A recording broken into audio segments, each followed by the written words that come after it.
The miracle of Lourdes, the sacred spring, and Saint Bernadette's astonishing story. The winter of 1858 brought more than just bitter cold to Millbrook Valley. At the Massabielle cave, 14-year-old Sarah Bennett huddled against the damp rocks, seeking shelter from the biting wind. Her ragged clothes offered little protection, and her wheezing breaths echoed in the darkness. The wealthy townsfolk called her family thieves, but only God knew their truth. That February morning, as frost painted delicate patterns on the cave walls, Sarah had no way of knowing that her life and the lives of millions after her would be forever changed by what she was about to witness. In the twilight of prosperity that defined Millbrook Valley, the Bennetts occupied the lowest rung of society's ladder. Their tale was one of dignity stripped away by circumstance, of honor tainted by lies, and of faith tested by crushing poverty. Sarah Bennett, the second eldest of 5 children, bore the weight of her family's struggles in her thin shoulders and weathered hands. The Bennetts had once lived modestly but respectably in a small house near St. Mary's Church, where Thomas Bennett worked as a miller. But fortune's wheel turned cruelly when the town's most prominent merchant, Richard Harrison, accused Thomas of stealing grain. No evidence was presented, yet Harrison's word carried the weight of gold in Millbrook Valley. The accusation alone was enough to destroy the family's reputation and Thomas's livelihood. Sarah, with her long dark hair and eyes that seemed to hold wisdom beyond her 14 years, inherited her mother Martha's quiet strength. Despite the constant wheeze in her chest, a condition that had plagued her since infancy, she never complained about their circumstances. Even when they were forced to abandon their home, seeking shelter in an abandoned miller's storage cave near Massabielle, Sarah maintained an unwavering faith that God had not forgotten them. The cave became their home through necessity rather than choice. Its damp walls exacerbated Sarah's asthma, turning her nights into battles for breath. Martha would hold her daughter during these episodes, praying fervently while trying to warm Sarah's cold hands. The other children, Elizabeth, James, Mary, and little Joseph, huddled together on straw pallets, their small bodies providing mutual warmth against the cave's bitter chill. At school, when Sarah could attend, other children would edge away from her worn clothes and persistent cough. Teachers viewed her with a mixture of pity and disgust, often seating her near the door for her health. Though everyone knew it was to keep her separated from the children of more fortunate families, yet Sarah studied diligently by candlelight, using precious stubs of pencils to practice her letters and numbers on scraps of paper. The accusations of theft followed the family like shadows. When Sarah would venture into town to buy bread with their meager savings, shopkeepers would watch her every move, some even counting their inventory after she left. These silent indignities cut deeper than any physical deprivation. Martha Bennett would often say, "Keep your head high, child. God sees the truth, even when men choose blindness." Thomas tried finding work in neighboring towns, but Harrison's influence reached far. Each rejection carved new lines in his face, and his once proud shoulders began to stoop under the weight of his family's needs. He would return home to the cave each evening, his hands empty, but for the firewood he managed to gather, and Sarah would see him pray silently in the shadows, tears glinting in the dim light. Despite everything, Sarah maintained an unusual serenity that some mistook for simplicity. She spent hours collecting herbs and wild vegetables from the hills around Massabielle, learning which plants could ease her breathing and which could be made into soup to stretch their meager meals. Her favorite spot was near a small hollow in the cave wall, where she would sit and pray, finding comfort in the silence and the distant sound of running water. The local priest, Father Michael Roberts, occasionally brought them food and blankets, though his visits grew less frequent as Harrison's influence over the church's renovation fund increased. Sarah noticed the shame in his eyes when he stopped coming altogether, though she continued to pray for him during her solitary vigils in the cave. As winter tightened its grip on Millbrook Valley, the Bennetts' situation grew more desperate. Sarah's asthma worsened in the cold, and little Joseph developed a persistent cough that echoed her own.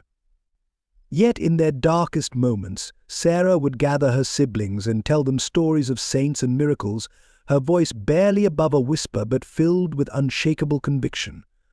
"God hasn't brought us this far to abandon us now," she would say, though even she couldn't imagine the extraordinary events that were about to unfold. Millbrook Valley wore two faces: the pristine, prosperous image carefully cultivated for Sunday services, and the darker reality that lurked beneath its polished surface. Mayor William Harrison, whose family had controlled the town's commerce for 3 generations, presided over both versions with calculated precision. The Harrison family mansion, perched on the highest hill overlooking the town, served as a daily reminder of the power dynamics that governed Millbrook Valley. William Harrison had inherited not only his father's wealth but also his grandfather's vision of transforming the sleepy religious town into a luxury resort destination. The Massabielle Caves and surrounding thermal springs represented the cornerstone of his ambitious development plans. Father Michael Roberts, who had once been known for his fierce defense of the poor, found his principles gradually eroding under Harrison's influence. The mayor's generous donations had funded the church's new stained glass windows, restored its crumbling bell tower, and provided scholarships for the parish school. Each gift came with invisible strings, pulling the priest deeper into Harrison's web of influence. The town council meetings, held in the oak-paneled chamber of the municipal building, had become mere formalities. Harrison's proposals passed without opposition, while the concerns of poorer residents were systematically ignored. Those who dared speak against him found their businesses struggling, their loan applications denied, or their children suddenly excluded from school activities. Behind closed doors, Harrison orchestrated a careful campaign to acquire the land around Massabielle. His vision included a grand hotel, therapeutic baths, and carefully manicured gardens, all designed to attract wealthy visitors from the East Coast. The presence of squatters like the Bennetts threatened to complicate his plans, making their removal a priority disguised as civic improvement. The local newspaper, the Millbrook Herald, owned by Harrison's brother-in-law, painted a picture of progress and prosperity. Articles praised Harrison's vision while subtly marginalizing those who stood in its way. When families like the Bennetts lost their homes, the paper spoke of necessary sacrifices for the greater good of the community. The town's police force, led by Chief James Murphy, understood their role well. They maintained order according to Harrison's definition, turning a blind eye to the institutional corruption while zealously pursuing minor infractions among the poor. Murphy's own daughter attended the prestigious boarding school in Boston, her tuition mysteriously paid through an anonymous scholarship. Even Dr. Theodore Parker, the town's most respected physician, found himself entangled in Harrison's influence. His thriving practice depended largely on the wealthy families who could afford his services, and he learned to ignore the growing health problems among the cave dwellers and factory workers. His silence was rewarded with a position on the hospital board and invitations to exclusive social gatherings. The town's social hierarchy was reinforced every Sunday at St. Mary's Church, where the wealthy occupied the front pews while the poor stood at the back. Father Roberts delivered sermons about charity and compassion, his words ringing hollow against the backdrop of gilt decorations funded by Harrison's generosity. The priest's inner struggle showed only in the slight tremor of his hands during communion and his inability to meet the eyes of his poorest parishioners. Harrison's ultimate plan, known only to his inner circle, went beyond mere profit. He envisioned Millbrook Valley as his legacy, a transformation from religious pilgrimage site to exclusive resort town. The old cave shrines would be replaced with luxury spas, and the simple faith of the townspeople would give way to the sophistication of wealthy tourists. As winter descended on Millbrook Valley, tension simmered beneath its peaceful facade. The poor grew poorer, the rich grew richer, and the moral compass of those in between spun increasingly toward survival rather than justice.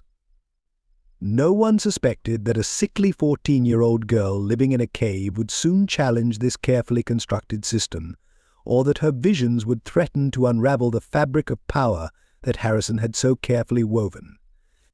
The morning of February 11th, 1858, dawned with a biting chill that pierced through Sarah Bennet's threadbare shawl. Her siblings needed food, and the family's last candle had burned out the night before. Despite her wheezing chest and her mother's protests, Sarah set out to gather firewood near the Massabielle caves, accompanied by her younger sister Elizabeth and their neighbor's daughter, Rachel Thompson. The three girls made their way along the frozen riverbank, their breath forming white clouds in the winter air. Sarah's asthma made every step a struggle, but she pressed on, driven by necessity. The other girls moved ahead, crossing the icy stream to reach a promising cluster of fallen branches. Sarah paused at the water's edge, her lungs burning with the effort of the journey. That's when she heard it a sound like a gentle breeze, though the air was perfectly still. Looking up toward a natural grotto in the rock face, Sarah noticed something extraordinary. Later, she would struggle to find words to describe what she saw. A lady of incomparable beauty stood within a golden-edged oval of light in the hollow of the rock. She was young, perhaps no more than 16 or 17, dressed in white with a blue sash around her waist. A golden rose adorned each of her bare feet. Sarah blinked hard, certain her mind was playing tricks on her. The cave's dampness often made her light-headed, and her mother had warned her about the dangers of overexertion. But when she opened her eyes again, the lady remained, smiling with such tenderness that Sarah felt tears well up in her eyes. The lady held a rosary of pearl-white beads, though she didn't speak a word. Acting on an instinct she couldn't explain, Sarah reached for her own worn rosary, a family heirloom that had survived their descent into poverty. As she touched the beads, the lady nodded in approval and began to pray with her. Sarah felt warmth spread through her body, and for the first time in years her breathing came easily. "Sarah." "What are you doing?" Elizabeth's voice cut through the moment. "Rachel's already found enough wood. We should head back before it starts snowing again." Sarah turned toward her sister's voice, and when she looked back at the grotto, the lady had vanished, leaving only the cold grey stone. That evening, despite her mother's rule about saving candlelight, Sarah recounted her experience to her family gathered in their cave dwelling. Her father listened with concern, while her mother's face showed a mixture of fear and hope. Little Joseph, always quick to believe in wonders, declared it must have been an angel, but Elizabeth, who had seen nothing herself, remained skeptical. "Perhaps the cold and hunger are affecting your mind," Martha Bennett suggested gently, pressing a cool hand to her daughter's forehead, but Sarah shook her head with unusual conviction. The lady had been more real than anything she'd ever experienced, but she described every detail: the lady's youthful face, the crystalline beads of her rosary, the golden roses on her feet. All that night, unable to sleep, Sarah knelt in prayer at the spot where she usually said her evening devotions. The cave's darkness pressed around her, but she felt no fear. Instead, a deep sense of purpose filled her heart. She knew with a certainty that defied explanation that she had been chosen for something important, though she couldn't yet understand what it might be. As she prayed, Sarah remembered the lady's smile, a smile that contained no judgment, no awareness of Sarah's poverty or social status. It was a smile that spoke of unconditional love and acceptance, something Sarah hadn't experienced from anyone outside her family since the accusations against her father began. When she finally drifted off to sleep, Sarah's dreams were filled with the image of the lady and the sound of running water, though the nearest spring was frozen solid in the winter cold. She didn't yet know that this encounter would be the first of many, or that it would set in motion events that would challenge the very foundations of power in Millbrook Valley. The next morning, Sarah woke with a sense of anticipation she couldn't explain. Her asthma, which usually troubled her most in the early hours, seemed less severe. As she helped her mother prepare their meager breakfast, she found herself glancing repeatedly toward the cave entrance, drawn by an inexplicable certainty that her life would never be the same. News of Sarah's vision spread through Millbrook Valley with the speed of wildfire. By Sunday morning, Father Michael Roberts found his confessional overwhelmed with parishioners eager to share their opinions about the Bennett girls' alleged encounter. The priest's initial response was a mixture of concern and skepticism, heavily influenced by his obligations to the Harrison family's interests. "The girl speaks of visions while living in squalor," Father Roberts announced from his pulpit that Sunday. "Perhaps what she needs is not divine intervention, but practical assistance with her family situation." His pointed glance toward the Bennets, standing in their usual place at the back of the church, caused Martha Bennett to pull her children closer, as if to shield them from the congregation's stares. William Harrison wasted no time in taking action. The morning after Sarah's story became public, he summoned Chief Murphy to his office. "We can't have hysteria disrupting our plans for the development," Harrison declared, his fingers drumming against the polished mahogany of his desk. "The Bennets have become more than just an embarrassment, they're now a threat to progress." Within days, the harassment began. Police officers conducted regular patrols near the Massabelle caves, citing concerns about vagrant activity. They questioned Sarah repeatedly about her movements, suggesting that she might be involved in suspicious activities. Chief Murphy himself interviewed her, his seemingly friendly manner masking thinly veiled threats about the consequences of disturbing the peace. The town's children, taking cues from their parents' whispered conversations, began taunting Sarah and her siblings with increasing cruelty. "Crazy Sarah sees ghosts," they would chant, throwing stones at her as she walked to the market. Even her former friends avoided her, afraid that association with the Bennett family might affect their own social standing. Dr. Parker, pressured by Harrison, publicly suggested that Sarah's vision was likely a symptom of her chronic illness. "Respiratory distress can cause hallucinations," he wrote in a letter to the Millbrook Herald. "This poor child needs medical attention, not encouragement in her fantasies." The article conveniently failed to mention that the Bennets couldn't afford the doctor's services, nor that he had refused to treat them on credit. Father Roberts, struggling with his conscience but unwilling to risk Harrison's disapproval, called Sarah to his office for a private meeting. "My child," he began, his voice gentle but his eyes avoiding hers, "you must understand the seriousness of claiming divine visions. False prophecy is a grave sin." When Sarah maintained her story with quiet certainty, the priest's tone hardened. "Think of your family," he warned. "Haven't they suffered enough?" The threats became more direct when Harrison's men approached Thomas Bennett with an offer if the family would publicly denounce Sarah's story as a misunderstanding. They would be provided with a small house on the outskirts of town, and Thomas would be given work in Harrison's lumber mill. The offer, presented as generosity, carried an unspoken but clear warning about the consequences of refusal. Sarah found anonymous notes pushed under their cave dwellings. "Makeshift door liars burn in hell and leave Millbrook," or else each morning brought new graffiti on the rocks near their home, and their few possessions often went missing or were found damaged. The local shopkeepers, following Harrison's silent directive, began refusing to sell to the Bennets altogether. Yet throughout this persecution, Sarah maintained a strange serenity that unnerved even her opponents. When questioned, she simply repeated her story with unwavering consistency, neither embellishing it nor backing down. Her calm certainty in the face of growing hostility only served to intrigue more people, and secretly some began to wonder if there might be truth in her words. Martha Bennett watched her daughter with growing concern. She saw how Sarah would slip away to the grotto whenever the pressure became too great, returning with that same peaceful expression that had marked her since the first vision.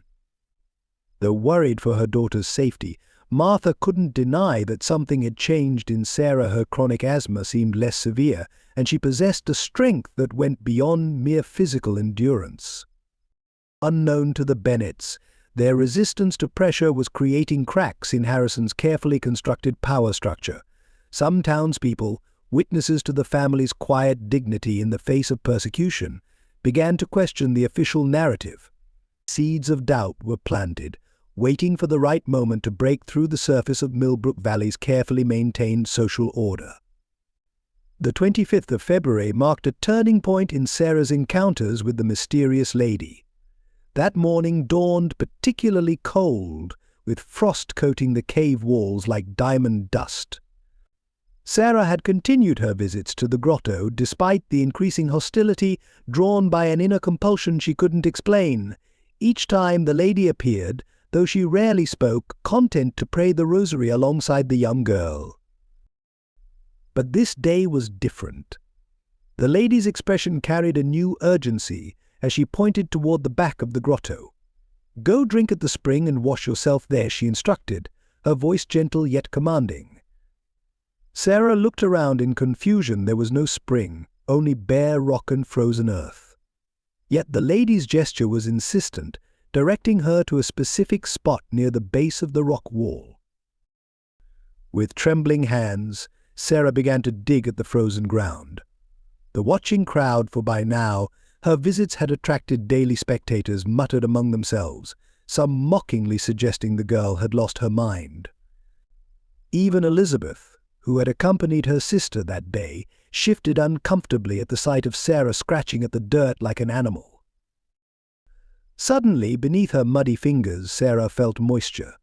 A tiny bubble of water pushed through the soil, then another. As she continued to dig, more water welled up, clear and cool. The murmurs of the crowd shifted from derision to amazement as the trickle grew steadily into a small but definite stream of water. The lady smiled in approval, and Sarah, following her silent guidance, cupped her hands to drink from the spring. The water had a strange, earthy taste, but as it touched her lips, Sarah felt a tingling warmth spread through her body. Her perpetually congested lungs seemed to clear, if only temporarily, and she found herself breathing more easily than she had in years. Word of the spring spread rapidly through Millbrook Valley. By nightfall, curious onlookers had trampled a path to the grotto, each wanting to see this miraculous water source for themselves. Among them was old Jack Miller, who had been blind in one eye since a childhood accident. Whether driven by desperation or faith, he splashed the spring water on his face. What happened next would be recounted countless times in the years to come. Old Jack's cry of astonishment drew everyone's attention. I can see he shouted, tears streaming down his weathered face. "Lord Almighty, I can see." Dr. Parker, who had treated Jack's condition for years and declared it incurable, was summoned to examine him. The doctor's bewilderment only added credibility to the miracle. Jack's blind eye had indeed regained its sight. The atmosphere in Millbrook Valley shifted dramatically. Those who had dismissed Sarah's visions now found themselves questioning their skepticism. The spring's appearance in frozen ground was inexplicable enough, but old Jack's healing demanded attention. People began filling bottles with the spring water, some drinking it immediately, others saving it for sick relatives. The next morning, more pilgrims arrived from neighboring towns. Among them was a mother carrying her feverish infant, a man with a crippled leg, and an elderly woman with consumption. They came with hope in their hearts and faith in their souls, drawn by the story of a poor girl's vision and a healing spring. Sarah watched these developments with a mixture of awe and trepidation. The lady had not told her the purpose of the spring, but seeing the hope in people's eyes as they approached the grotto filled her with a deep sense of responsibility. She spent hours by the spring, helping the sick reach the water, praying with those who came seeking miracles. The spring itself seemed to defy natural law. Despite the continuing cold, it neither froze nor diminished in flow. The water remained crystal clear, regardless of how many hands dipped into it. Scientists who later analyzed samples could find nothing unusual in its composition, yet its effects were undeniable. Martha Bennett observed these events with mounting concern for her daughter's safety. The crowds were growing larger and more demanding, each person wanting to speak with Sarah, to touch her, to have her pray for them. Some even tried to cut pieces from her dress as relics. Yet Sarah maintained her composure, treating each visitor with the same gentle attention, regardless of their social status or the size of their donation. As February drew to a close, the spring's discovery had irrevocably altered the dynamics of Millbrook Valley. The poor and suffering had found hope, while those in power faced an unexpected challenge to their authority. The water flowing from beneath the frozen ground had begun to erode more than just soil. It was washing away the carefully constructed barriers between social classes, between faith and skepticism, between power and powerlessness. William Harrison's response to the spring's discovery was swift and calculated. Within days of old Jack Miller's miraculous healing, the mayor called an emergency town council meeting. The ornate council chamber, typically half empty for such sessions, overflowed with Harrison's allies, each carefully selected to support his agenda. "Gentlemen," Harrison announced, standing at the polished podium, "we face a crisis that threatens the very future of Millbrook Valley. Our plans for a world-class resort cannot proceed while superstitious hysteria draws vagrants and invalids to our town." He unveiled architectural drawings of his proposed development, a grand hotel rising from the Massabielle Caves, with the grotto area transformed into an exclusive spa. The council's response was orchestrated to perfection. Dr. Parker presented a medical report suggesting mass hysteria and the dangers of untreated spring water. Chief Murphy raised concerns about public safety and crowd control. Father Roberts, though visibly uncomfortable, spoke about the church's position on unverified miracles. Each speech built upon the last, creating a narrative of danger and disorder that required immediate action. Harrison's first move was to erect a fence around the grotto, ostensibly for public safety. Police officers were stationed to control access, allowing only limited visits during daylight hours.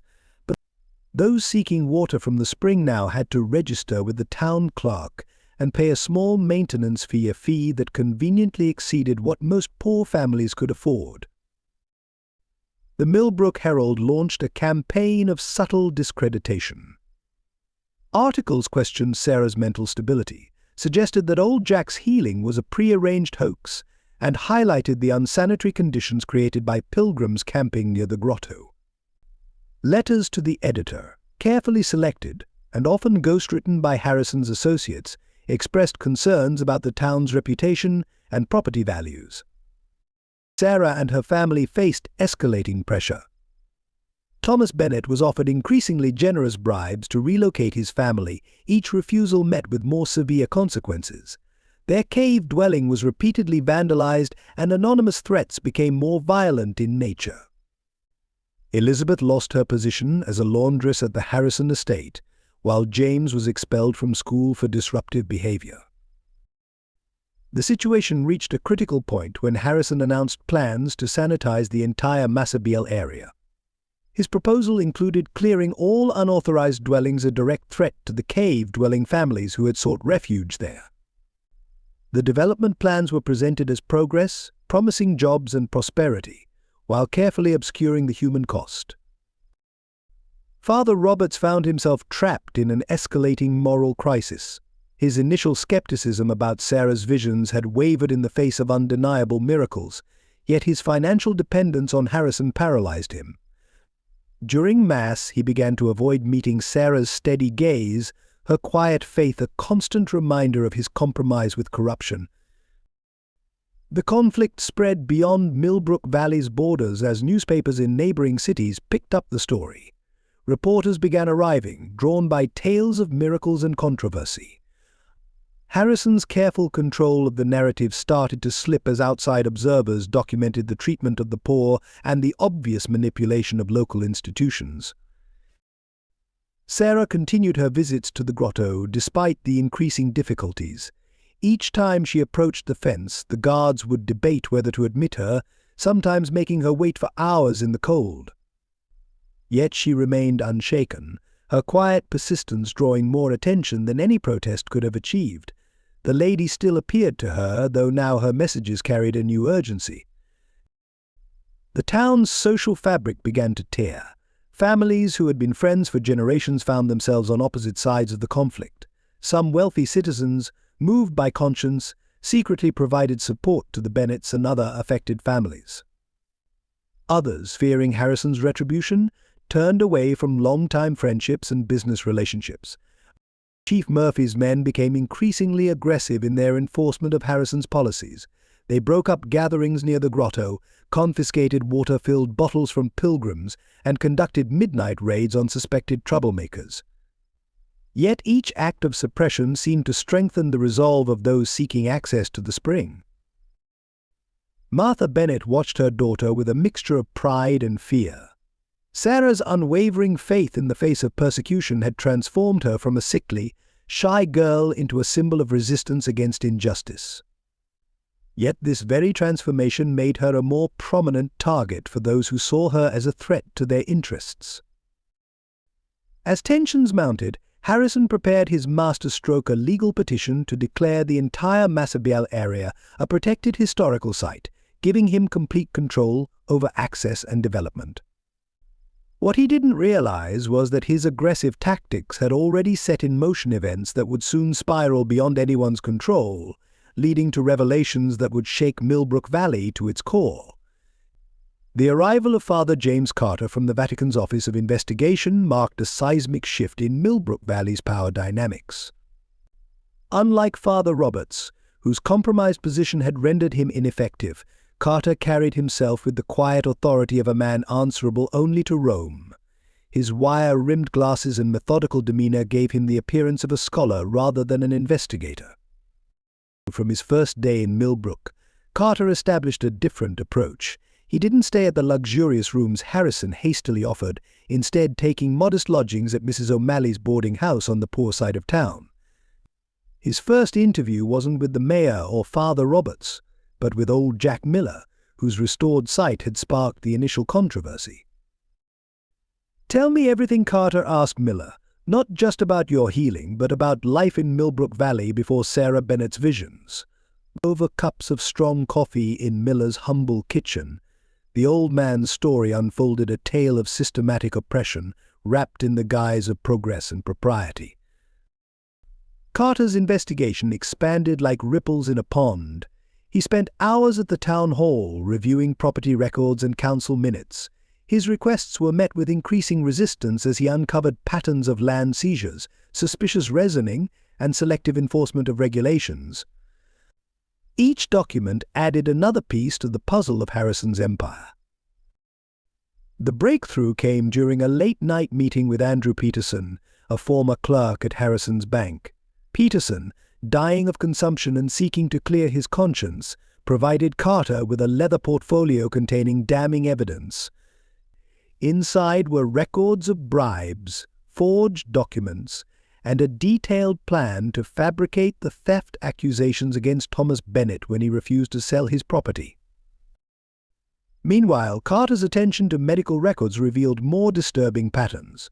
Dr. Parker's reports on spring water contamination were contradicted by independent laboratory analyses. More significantly, records showed that several supposedly dangerous medical conditions had mysteriously disappeared from official documents after Harrison announced his development plans. The investigators' presence emboldened others to come forward. Mary Sullivan, a maid in the Harrison household, revealed conversations she had overheard about plans to discredit Sarah using paid agitators. Former council members spoke of late-night meetings where threats and bribes secured votes for Harrison's projects.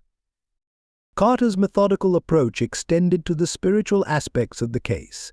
He spent hours interviewing Sarah, impressed by her consistent testimony and unshakable calm.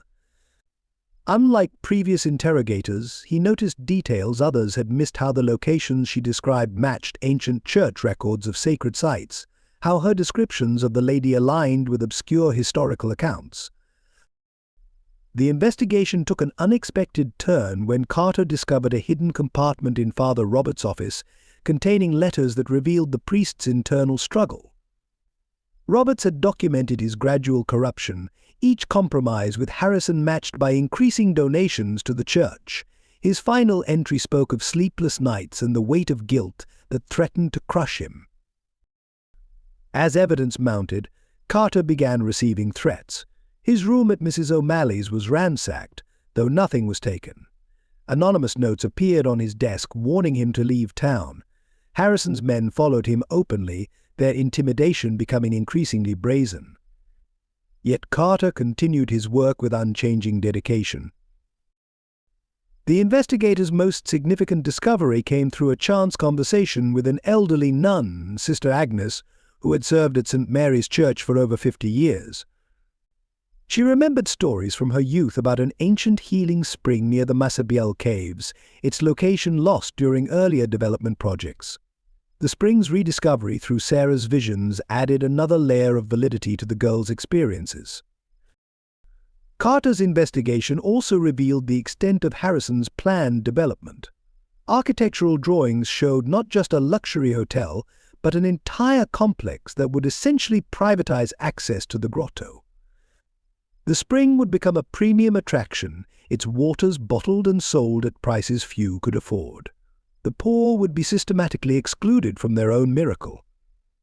Working late into the night, Carter compiled his findings into detailed reports, sending copies to both the Vatican and trusted colleagues. He knew Harrison's influence reached far, but he also understood that the truth, once properly documented, had a power of its own. Each piece of evidence was carefully cross-referenced and authenticated, building an undeniable case of corruption and persecution. As his investigation neared its conclusion, Carter witnessed something that moved him beyond his professional detachment. While praying in the church late one evening, he observed Sarah Bennett slip quietly into the sanctuary. The girl knelt in prayer, unaware of his presence, and Carter saw a soft light surround her, not the dramatic apparition some claimed to see, but a subtle radiance that spoke of genuine holiness. This personal experience, combined with his mountain of evidence, convinced Carter that Millbrook Valley stood at a crossroads. The true miracle, he realized, wasn't just the healing spring or the visions, but the way they had exposed the corruption that had poisoned the town's soul. His investigation had uncovered not just a conspiracy of power and greed, but a moment of divine intervention aimed at healing deeper wounds than any physical ailment. As Father Carter's investigation progressed, Millbrook Valley experienced a profound shift in its social dynamics. The town's residents, long divided by wealth and status, found themselves choosing sides in a conflict that transcended class boundaries. What began as whispers in back alleys grew into open discussions at shop counters and church steps. The catalyst came when Catherine Harrison, the mayor's wife, made an unprecedented visit to the Bennett's cave dwelling. She arrived without ceremony, dressed plainly, carrying a basket of food and medicines. The sight of her expensive carriage parked near the cave sent shockwaves through the community. Though she spoke little of her visit, her actions spoke volumes. She had chosen conscience over social standing. Support for the Bennetts grew in unexpected quarters. Marcus Thompson, owner of the town's largest grocery store and a longtime Harrison ally, began secretly supplying food to families who had been blacklisted from local shops. When confronted by Harrison's men, Thompson stood firm. "My father built this store to serve all God's children," he declared, "and that's what I intend to do." The media attention intensified as newspapers from Boston and New York sent reporters to cover the story. Their articles painted contrasting pictures. Some portrayed Sarah as a simple girl caught in a political struggle. Others suggested a more complex narrative of spiritual authenticity challenging earthly power. The national exposure made it increasingly difficult for Harrison to control the local narrative. A group of prominent doctors from Boston Medical College arrived to investigate the healings. Their presence lent credibility to the phenomena, particularly when they documented cases that defied medical explanation. Dr. Parker found his professional reputation increasingly questioned as his earlier dismissals of the miracles were contradicted by empirical evidence. The town's younger generation began to rebel against their parents' prejudices. Students from wealthy families started sitting with Sarah's siblings at school, sharing their lunches and defending them from bullies. Elizabeth Bennet, once ostracized, found herself surrounded by supporters who admired her family's courage. Religious leaders from various denominations traveled to Millbrook Valley, drawn by reports of miraculous healings. Their presence transformed the local conflict into a broader spiritual discussion. Even those who questioned the Catholic interpretation of events couldn't deny the profound impact on people's lives. Interfaith prayer services began to be held near the grotto, despite Harrison's restrictions. The working class, long suppressed by Harrison's economic control, found their voice. Labor organizers used the controversy to highlight broader issues of social justice. When Harrison's men attempted to break up a peaceful gathering near the spring, they found themselves faced with a unified crowd of workers who refused to be intimidated. But Sarah's quiet dignity throughout these events attracted unexpected allies. Judge Edward Montgomery, known for his strict interpretation of the law, began questioning the legality of Harrison's restrictions on public access to the grotto. His judicial review of recent town ordinances revealed numerous irregularities that could no longer be ignored. International attention arrived in the form of European pilgrims, their presence adding economic pressure to Harrison's position. Local businesses, initially fearful of defying the mayor, began to recognize the potential benefits of religious tourism that didn't require luxury hotels. Alternative development plans emerged, emphasizing preservation and accessibility over exclusive development. Opposition to Harrison's plans also came from environmental groups who documented the unique ecosystem around the springs. Their studies revealed that his proposed development would threaten several rare species, adding another layer of legal complexity to the situation. Scientists who came to study the water's properties often left more interested in preserving the natural sanctuary they found. The artistic community embraced the story. Painters set up easels near the grotto, capturing the interplay of light and shadow that seemed to take on special significance since Sarah's visions began. Poets and writers found inspiration in the contrast between spiritual authenticity and worldly corruption. Their works began appearing in national publications, further shaping public opinion. As support for the Bennets grew, so did Harrison's opposition efforts. He hired private detectives to investigate supporters, looking for weaknesses to exploit. Anonymous threats expanded to include anyone who openly sided with Sarah. Property taxes were suddenly reassessed, building permits denied, and small but crucial licenses delayed for businesses that refused to toe the line. Yet each act of oppression seemed to strengthen the resistance. When Harrison's men demolished Mrs. O'Malley's boarding house, claiming code violations, the community responded by rebuilding it in a single weekend. The sight of bankers working alongside laborers, sharing tools and meals, became a powerful symbol of unity. Father Carter observed these developments with quiet satisfaction, noting how divine providence often worked through the most unexpected channels. The spring had become more than a source of physical healing, it was washing away the invisible barriers that had divided the community for generations. The blow to William Harrison's carefully constructed world came from an unexpected direction: his own flesh and blood. Michael Harrison, his only son and heir, collapsed during Sunday service at St. Mary's Church.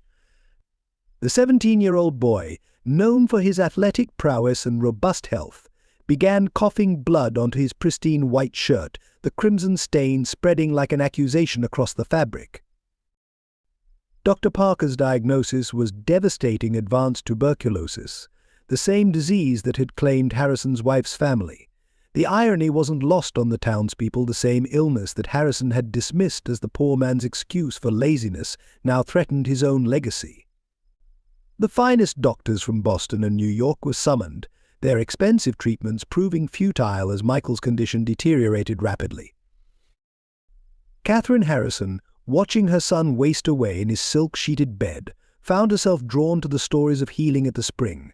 She had witnessed the transformation of old Jack Miller's blindness and heard countless testimonies from others who had been cured. Yet her husband's pride stood like an iron wall between their son and the possibility of healing. Late one night, as Michael's fever raged and his breathing grew more labored, Catherine made her decision. Without informing her husband, she slipped from the mansion and made her way to the Bennetts' cave dwelling. The same woman who had once turned away from Sarah's family at church now knelt before them, tears streaming down her face. "Please," she begged, her social pretenses crumbling, "help my son. I know we don't deserve your kindness, but he's dying." Sarah, who had been preparing for bed, met the desperate mother's eyes with characteristic serenity.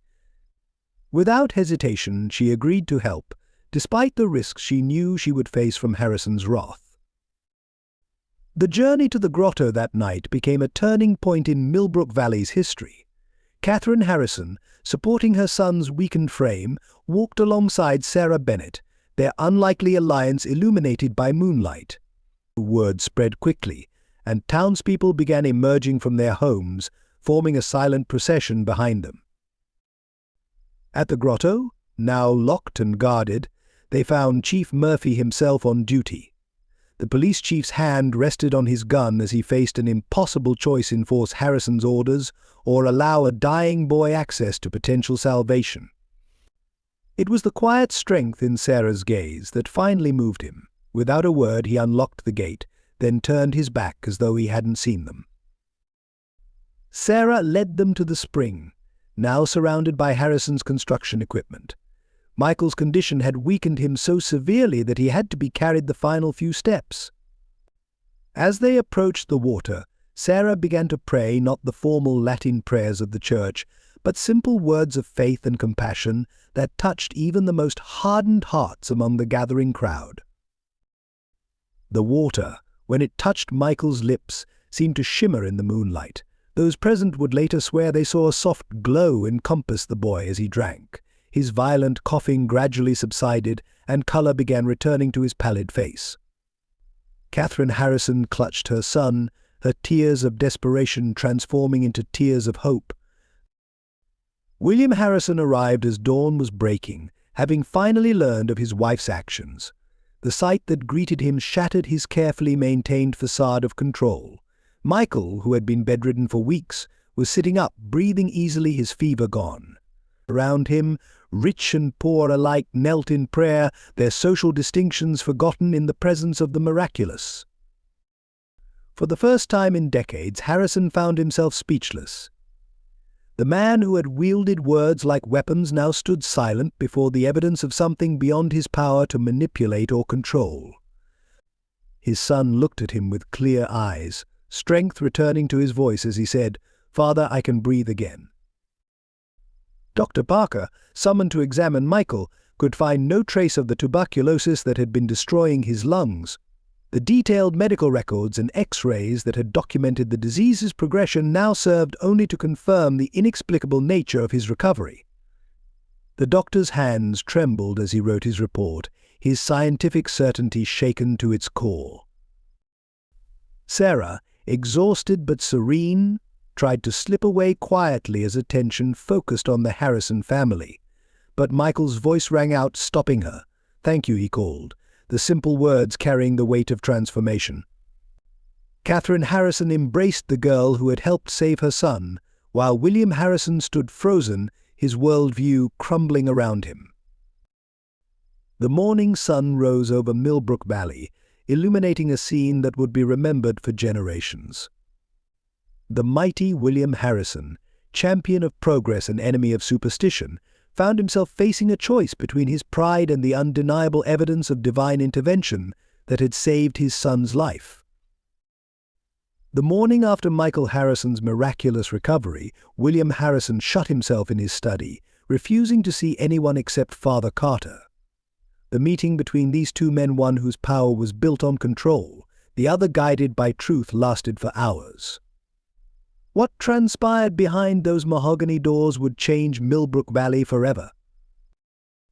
Carter laid out his evidence, methodically doctored land records, falsified accusations against the Bennetts, bribed officials, and suppressed medical reports of genuine healings. Most damning was a letter from Thomas Bennett's former employer, confessing that Harrison had pressured him to fire Bennett and fabricate the theft allegations. With each document, Harrison's carefully constructed empire of lies began to crumble. "Your son lives because of the very miracle you tried to destroy," Carter said quietly, his words cutting through Harrison's last defenses. "How many others have suffered because you denied them the same chance at healing?" The question hung in the air like a judgment, forcing Harrison to confront the human cost of his ambitions. That afternoon, Harrison called an emergency town meeting. The same hall where he had once proclaimed his grand development plans now overflowed with citizens from all walks of life. To everyone's surprise, he asked Sarah Bennett and her family to sit in the front row, alongside his wife and recovered son. "I stand before you today not as your mayor, but as a man humbled by truth," Harrison began, his voice uncharacteristically raw. He proceeded to confess everything: the years of manipulation, the targeted persecution of the Bennetts, the suppressed evidence of genuine miracles. Each admission seemed to age him, stripping away the polished veneer of authority to reveal a man grappling with the weight of his sins. Father Roberts, inspired by Harrison's confession, stepped forward to admit his own role in the corruption. His voice breaking, he described how he had allowed financial pressures to compromise his spiritual duties. The sight of these two powerful men publicly acknowledging their wrongs created a ripple effect through the community. One by one, others stood to confess their parts in the conspiracy. Chief Murphy admitted to fabricating police reports. Dr. Parker acknowledged suppressing evidence of miraculous healings. Town council members revealed how they had been bribed or threatened into compliance. The truth poured forth like the spring itself, washing away years of deception. Sarah sat quietly through these revelations, her expression one of compassion rather than triumph. When Harrison turned to her family to make a public apology, she was the first to stand and offer forgiveness. "The lady in my vision," she said softly, "always spoke of healing, not just for bodies, but for souls." The documents Carter had gathered were made public, displayed in the town hall for all to see. Citizens crowded around, finding their own stories in the web of corruption: denied permits, manipulated property assessments, threatened livelihoods. The scope of Harrison's control over their lives became clear, as did the courage of those who had resisted it. Michael Harrison, standing strong where days before he had been dying, shared his own testimony. He described not just his physical healing, but the spiritual transformation he had witnessed in his father. His words helped bridge the gap between the old power structure and the new reality emerging in Millbrook Valley. Harrison's final act of the day was to sign a series of legal documents Carter had prepared. The first transferred ownership of the Massabielle Grotto and surrounding lands to a public trust, ensuring it would remain accessible to all. The second established a fund for restitution to those his actions had harmed, beginning with the Bennett family. Local reporters scrambled to capture every detail of these extraordinary events, but it was a young journalist from the Boston Globe who perhaps best understood the story's significance. In Millbrook Valley, she wrote, "A miracle of healing water led to an even greater miracle, the healing of a community's soul." As evening fell, an impromptu gathering formed at the grotto. Rich and poor, young and old, those who had opposed Sarah and those who had supported her all came together in a spontaneous expression of reconciliation. Harrison himself helped remove the fence his men had erected, each section dismantled representing another barrier being broken down. The spring continued to flow, its waters now carrying new significance. It had become not just a source of physical healing, but a symbol of truth's power to transform even the hardest hearts. Sarah's quiet faith had accomplished what no amount of force or resistance could have achieved. It had brought healing to the deep wounds in Millbrook Valley's social fabric. In the months following Harrison's public confession, while Millbrook Valley underwent its transformation, Sarah Bennett's health began to deteriorate rapidly. The chronic asthma that had plagued her since childhood grew worse, despite the spring's healing powers that had helped so many others. It seemed a cruel irony that the messenger of healing could not be healed herself. Dr. Parker, now free from Harrison's influence, dedicated himself to Sarah's care with a passion born of guilt and admiration. He brought in specialists from across the country, but each one arrived at the same conclusion: Sarah's lungs were failing, damaged by years of living in the damp cave and the strain of her spiritual mission. The girl who had brought hope to so many was now fighting for every breath. Catherine Harrison opened her home to the Bennett family, insisting they move from the cave into comfortable rooms that might ease Sarah's condition. The grand mansion that had once symbolized the town's division now became a place of pilgrimage, as people from all walks of life came to visit the dying girl who had changed their lives. Sarah's visions continued, but they took on a different character.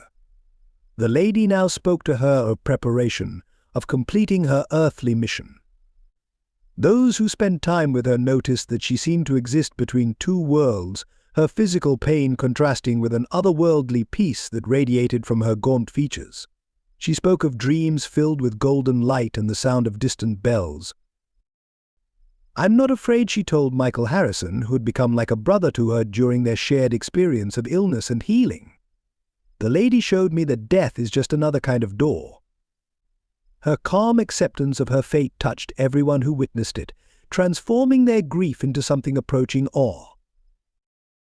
As her strength waned, Sarah shared final prophecies that would be recorded and pondered for generations. She spoke of future trials and healings at the spring, of how the grotto would become a beacon of hope for people yet unborn.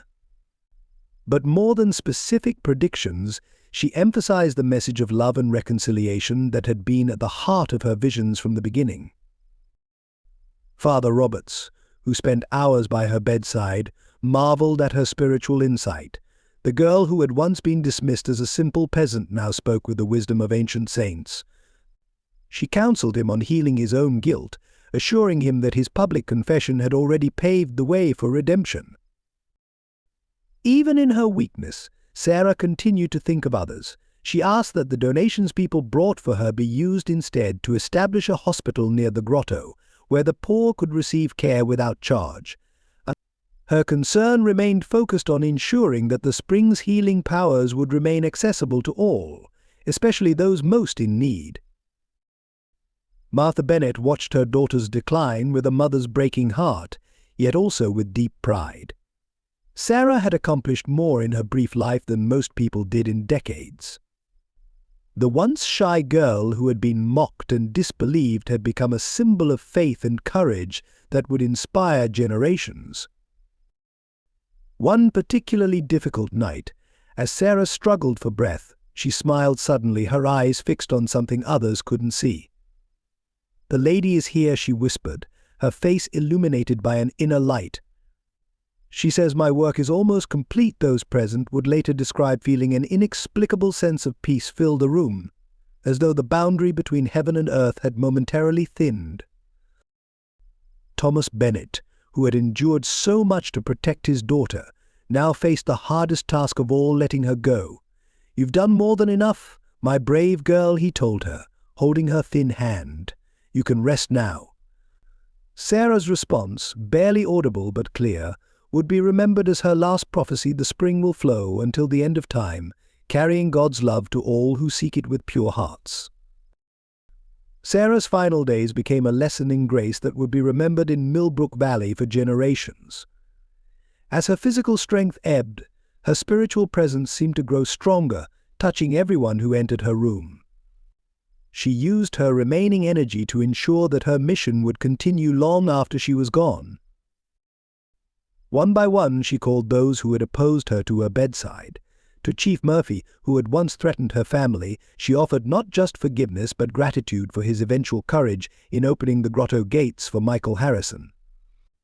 The hardened police chief wept openly as she blessed him, her weak hands resting on his bowed head. William Harrison's visit was perhaps the most profound. "You lost everything to show us what truly matters," he said, his voice thick with emotion. Sarah smiled gently and replied, "No, Mr. Harrison, we all gained everything. We gained truth and love in each other." Her words completed his transformation from a man of power to a servant of greater purpose. To Father Roberts, struggling with his role in her persecution, she offered a special message: your greatest sin became your greatest testimony. Never doubt that God can use our failures as well as our successes. The priest would later establish a retreat center near the grotto, dedicated to spiritual renewal and reconciliation. Sarah spent long hours with Elizabeth and her other siblings, preparing them for life without her. She made them promise to maintain the spring's accessibility to all, regardless of status or wealth. The lady showed me that healing comes in many forms, she told them. Sometimes it's the body, sometimes the heart, but always the soul. As news of her declining health spread, pilgrims traveled from across the country to bid her farewell.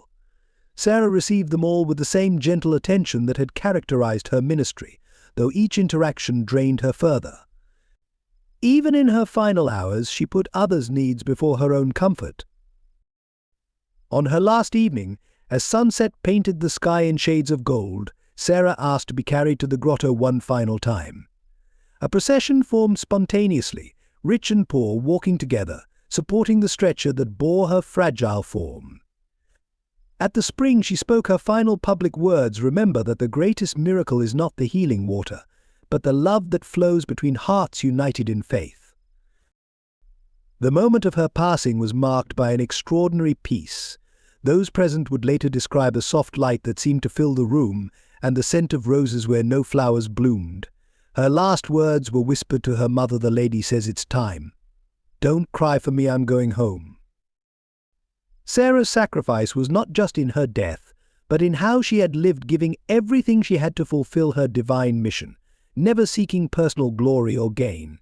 She had surrendered her childhood, her health, and ultimately her life to bring healing and unity to a divided community. The town's response to her death transcended mere mourning.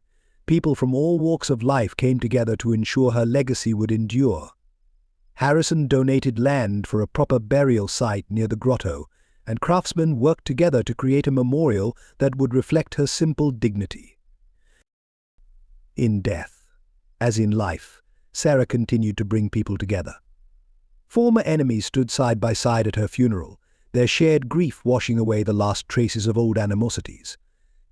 The girl who had once been cast out as a troublemaker was now honored as a saint by the very community that had rejected her. Her final sacrifice accomplished what force could never have achieved: the complete transformation of Millbrook Valley's heart. The town would never return to its old ways of division and prejudice. Sarah's brief life, marked by persecution and illness, had become a testament to the power of faith, forgiveness, and unconditional love. In the weeks following Sarah's passing, Millbrook Valley witnessed a profound transformation that went beyond mere grief.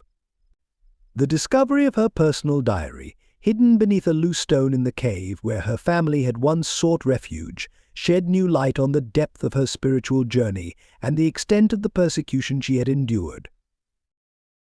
The diary, written in Sarah's careful handwriting, revealed the private struggles behind her public serenity. She had documented everything: the initial skepticism of her family, the threats from Harrison's men, and most significantly, detailed accounts of her conversations with the Lady in White. But what struck readers most was her consistent tone of compassion, even when describing those who had tried to destroy her. Father Carter, tasked with examining the diary, uncovered an even more startling discovery within its pages.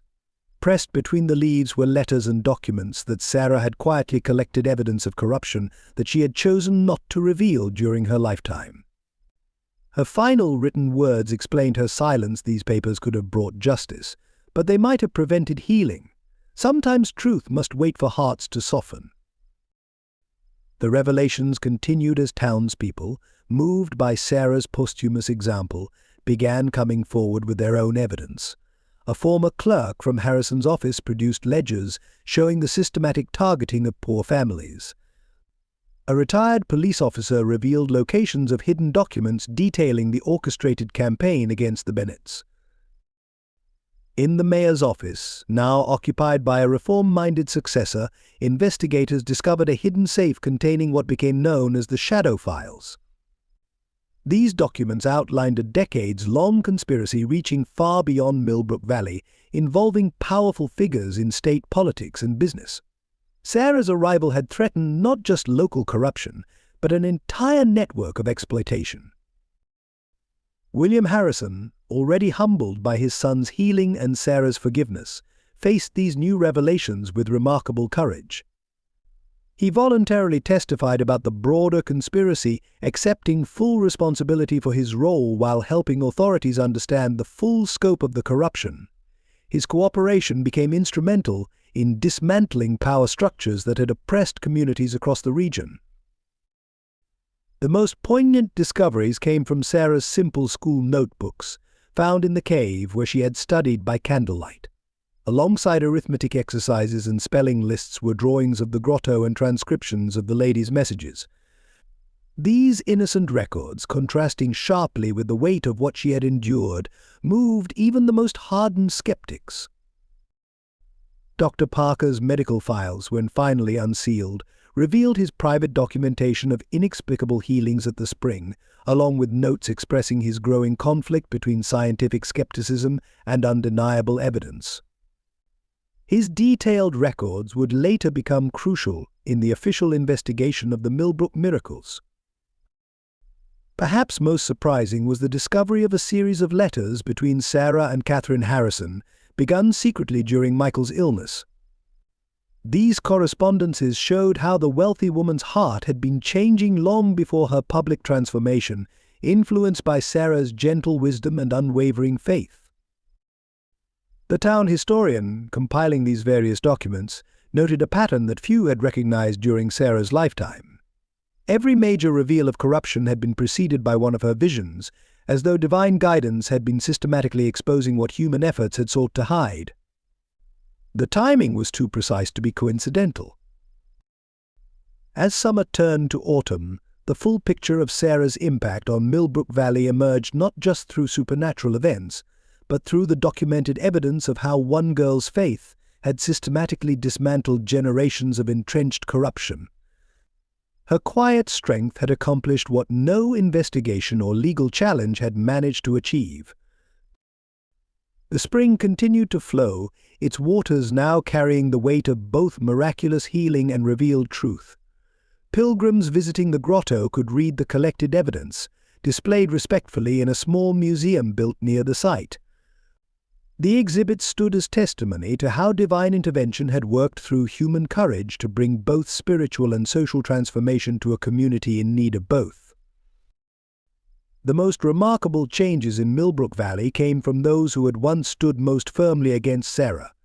William Harrison's transformation became the most visible symbol of the town's rebirth. The former mayor dedicated his considerable wealth and business acumen to establishing the Sarah Bennett Memorial Hospital, a state-of-the-art facility that would never turn away patients for lack of funds. Harrison's personal transformation manifested in small ways that touched the community deeply. He could be found every morning at the grotto, quietly helping elderly pilgrims navigate the path to the spring. His suits gave way to simple work clothes as he personally supervised the construction of facilities to shelter visitors. Those who knew him before marveled at how his once commanding voice had softened into one of gentle encouragement. Father Roberts embraced a path of radical penance that inspired many. He voluntarily gave up his comfortable parish quarters to live in the cave where the Bennetts had sought refuge, transforming it into a place of retreat and reconciliation. His Sunday sermons, once careful exercises in political diplomacy, became powerful testimonies of redemption and spiritual renewal. Dr. Parker's change was perhaps the most professionally costly. He published a detailed account of all the healings he had witnessed, knowing it would invite ridicule from his medical colleagues. His paper, Faith and Physical Healing: A Doctor's Journey from Skepticism to Wonder, eventually led to the establishment of a research center dedicated to studying the intersection of spiritual and physical healing. Chief Murphy traded his badge for a different kind of service, establishing a shelter for homeless families in the building that had once housed his police station. His gruff exterior melted away as he worked tirelessly to help those he had once treated with suspicion and contempt. Sarah taught me that true law enforcement means protecting the vulnerable, he often said. The town's wealthy families, following Catherine Harrison's lead, opened their homes to pilgrims and seekers. Grand dining rooms that had once hosted exclusive social gatherings now served as soup kitchens and meeting places for prayer groups. Gardens that had been symbols of privilege became healing spaces where all were welcome. Even Sarah's former schoolmates, who had once mocked her shabby clothes and persistent cough, became champions of her legacy. They established a scholarship fund for underprivileged children, ensuring that poverty would never again prevent a child from receiving an education in Millbrook Valley. The transformation extended to the business community. Local merchants who had once refused to serve the Bennetts now maintained a policy of giving away basic necessities to any family in need. The town's bank, under new leadership, created special programs to help poor families achieve financial stability. Most touching was the change in the town's children. Those who had once been taught to shun poverty now led initiatives to help struggling families. The school playground, where Sarah had once stood alone, became a model of inclusion, with students actively seeking out and befriending those who seemed marginalized. The town council, once a tool of Harrison's power, transformed into a model of transparent governance. Their meetings, now held in the open air near the grotto, became forums for genuine community dialogue. Every decision was weighed against its impact on the poorest members of society. These personal transformations created a ripple effect that reached far beyond Millbrook Valley. Visitors witnessing the changed lives and reconciled relationships carried these stories back to their own communities. The town became known not just for its healing spring, but for its living testimony to the power of transformation. The most profound example came during the first anniversary of Sarah's passing, when all her former opponents gathered at the grotto. Together they established the annual Reconciliation Festival, a time when the entire town would commit to examining their hearts and healing broken relationships. The event became a powerful reminder that the greatest miracle in Millbrook Valley wasn't the healing water, but the transformation of human hearts. A decade after Sarah Bennett's passing, Millbrook Valley had become unrecognizable from the divided town it once was. The Sarah Bennett Memorial Hospital stood as the most visible symbol of her legacy, its modern facilities seamlessly blending with the historic architecture of the grotto area. The hospital became renowned not only for its medical excellence, but for its unique approach to healing that combined modern medicine with spiritual care. The spring's influence extended far beyond physical healing. Researchers from prestigious institutions documented thousands of cases of recovery that defied medical explanation. However, the more profound impact lay in the social transformation that rippled outward from Millbrook Valley. The Millbrook model of community reconciliation became studied worldwide, with delegations from divided communities across the globe coming to learn how faith could bridge seemingly insurmountable social divides. The grotto complex, as it came to be known, evolved into much more than a pilgrimage site. While maintaining its spiritual significance, it grew to include a research center, meditation gardens, and a museum chronicling both the miraculous healings and the social transformation they sparked. The complex operated on a unique principle: services were free to all, maintained by voluntary donations, with wealthy pilgrims often covering costs for those who couldn't afford to contribute. Sarah's educational vision flourished through the Bennett School for Inclusive Learning, where students from all backgrounds studied together.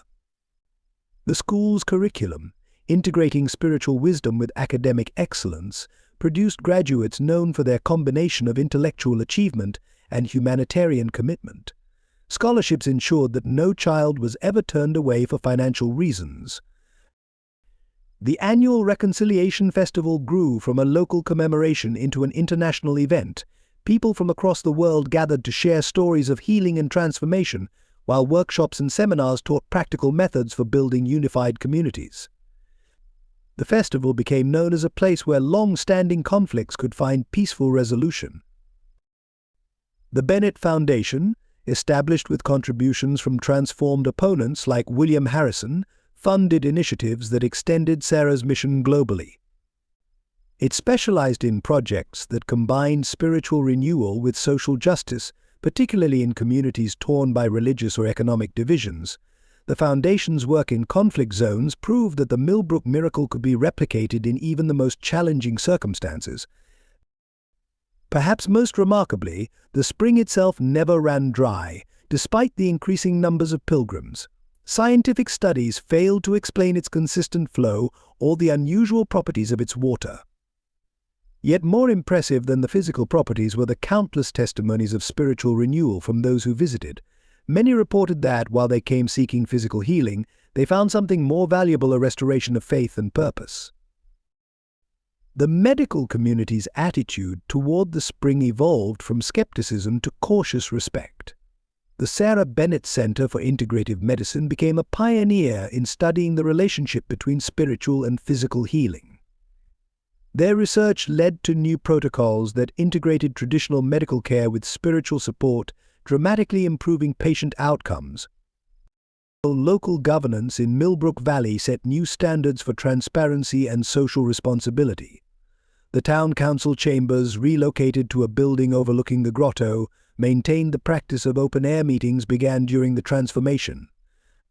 Every major decision included consideration of its impact on the poorest members of the community, a practice that became known as the Bennett Principle. The artistic community found endless inspiration in Sarah's story. The grotto and its surroundings became a haven for painters, musicians, and writers seeking to capture the intersection of divine and human experience. Their works, displayed in galleries near the spring, helped visitors understand the deeper significance of what had occurred in Millbrook Valley. The economic model that emerged in the town defied conventional wisdom. While rejecting the exploitation that had once defined it, Millbrook Valley prospered through what became known as compassionate commerce. Businesses operated on principles of fair trade and community benefit, proving that financial success could coexist with social responsibility. The enduring message of Sarah Bennett's life and legacy transcended the physical miracles at Millbrook Valley's spring. Through her story, fundamental truths about faith, love, and human transformation emerged that continued to resonate with each new generation that encountered them. First and foremost was the power of authentic faith expressed through unconditional love.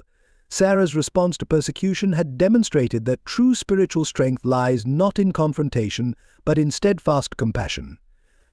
Even in her final days, she had shown that forgiveness could transform enemies into allies, a lesson that became the cornerstone of Millbrook Valley's reconciliation work. The second great theme was the relationship between divine intervention and human responsibility. The spring's healing powers were undeniable, yet Sarah had always emphasized that physical healing was merely the visible sign of a deeper spiritual renewal. This understanding transformed Millbrook Valley from a place seeking miracles into a community dedicated to living them. The Bennett Principles, as they came to be known, emerged from careful study of Sarah's writings and actions. These guidelines emphasize that true transformation requires both divine grace and human effort, that authentic faith manifests in social justice, and that spiritual gifts are meant to serve the common good rather than individual gain. Perhaps most significantly, Sarah's story revealed how divine wisdom often works through the most unlikely messengers. A poor, sick girl living in a cave had become the catalyst for transforming not just a town but countless lives across generations. This reality challenged conventional hierarchies and reminded all who encountered her story that true worth transcends social status. The concept of healing beyond healing became central to Millbrook Valley's identity. While the spring continued to produce miraculous cures, the community understood that physical restoration was only part of a larger mission. True healing, they learned, involved the restoration of right relationships between individuals, within communities, and between humanity and the divine. Sarah's emphasis on accessibility to all, regardless of status or wealth, established a model of radical inclusivity that challenged traditional power structures. The Millbrook Protocols, as they became known, provided practical guidelines for maintaining openness while managing the practical challenges of large-scale pilgrimage sites. The theme of divine timing emerged as another crucial lesson. Sarah's patient endurance of persecution, her strategic withholding of evidence that could have vindicated her earlier, demonstrated an understanding that spiritual transformation often requires a careful preparation of hearts and circumstances. Environmental stewardship became an unexpected legacy of Sarah's vision. Her deep connection to the natural sanctuary of the grotto inspired a movement of ecological spirituality. The preservation of sacred spaces and natural resources became integrated into Millbrook Valley's spiritual practice. The relationship between suffering and spiritual growth, so evident in Sarah's life, offered profound insights into the nature of divine purpose. Her personal suffering had never been wasted but had served as a catalyst for deeper understanding and broader healing. This transformed how the community viewed and responded to hardship. The final and perhaps most powerful theme was the ever-present possibility of redemption. The dramatic transformations of Harrison, Father Roberts, and others stood as eternal testimonies that no one was beyond the reach of divine grace. Their stories continued to offer hope to those struggling with guilt or seeking ways to make amends for past wrongs. As Millbrook Valley moved into its future, these themes became more than historical lessons. They formed living principles that guided new generations in facing new challenges. Sarah's simple faith had produced a profound theology of transformation that continued to offer fresh insights to each new situation. The ultimate message, inscribed at the grotto entrance, captured the essence of her legacy: let all who seek healing remember the greatest miracle is love. These words, drawn from Sarah's final diary entry, reminded visitors that while they might come seeking physical cures, the deepest healing always involved the transformation of the heart. At the heart of Sarah Bennett's legacy lies a truth that transcends time and circumstances. The greatest poverty is not in lacking wealth, but in lacking love, and the greatest miracle is not in physical healing, but in the transformation of human hearts. Through her suffering, a young girl taught a divided town that true strength lies not in power over others, but in the courage to love unconditionally even in the face of persecution. Her story reminds us that divine grace often flows through the most broken vessels, turning victims into healers, enemies into family, and despair into hope. Sarah's brief life illuminates an eternal truth that in our deepest wounds lie the seeds of our greatest purpose, and in our darkest moments we often stand closest to divine light. Her legacy challenges us to recognize that every act of forgiveness, every choice to love despite pain, creates ripples of healing that touch countless lives across generations. Dear treasured viewers, your support means the world to us. If Sarah's story has touched your heart, please take a moment to subscribe to our channel and join our growing community of storytellers and seekers. Share this video with those who might need its message of hope and transformation today. Your likes and comments help us reach more people with these powerful stories of faith, healing, and redemption. We'd love to hear your thoughts and feelings in the comments below. How has this story impacted you? And would you like to hear part 2? Where we explore the untold miracles that continued at Millbrook Valley after Sarah's passing? Your engagement keeps these stories of hope alive.